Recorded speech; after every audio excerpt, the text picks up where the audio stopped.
Tepat di hari ulang tahun Adipati Dolken, Kanti Takril umumkan kehamilan pertamanya. Kabar bahagia datang dari istri Adipati Dolken, Kanti Takril. Kanti Takril baru saja mengumumkan kehamilan anak pertamanya.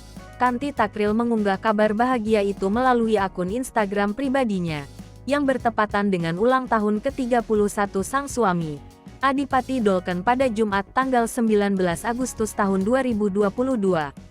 Dalam postingan tersebut terlihat Kanti Takril berpose memegang baby bump sambil mirror selfie. Sementara itu, dalam video yang diunggah Kanti Takril melalui Instagram Story, tengkap kehamilannya sudah berusia 21 minggu. Tak hanya Kanti Takril, sang suami, Adipati Dolken juga membagikan kabar bahagia itu. Dalam foto itu, terlihat Adipati Dolken berpose bersama Kanti Takril yang perutnya terlihat mulai membesar. Ia juga membagikan foto USG calon buah hatinya. Dari postingan tersebut, kolom komentar langsung dibanjiri ucapan selamat dari rekan-rekan selebritis. Sebagai informasi, Adipati Dolken dan Kanti Takril menikah pada tanggal 18 Desember tahun 2020 lalu di Bangka Belitung.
Hai pemirsa Sri Popo TV, jangan lupa komen, like, dan subscribe, serta tonton terus berita-berita terupdate lainnya ya.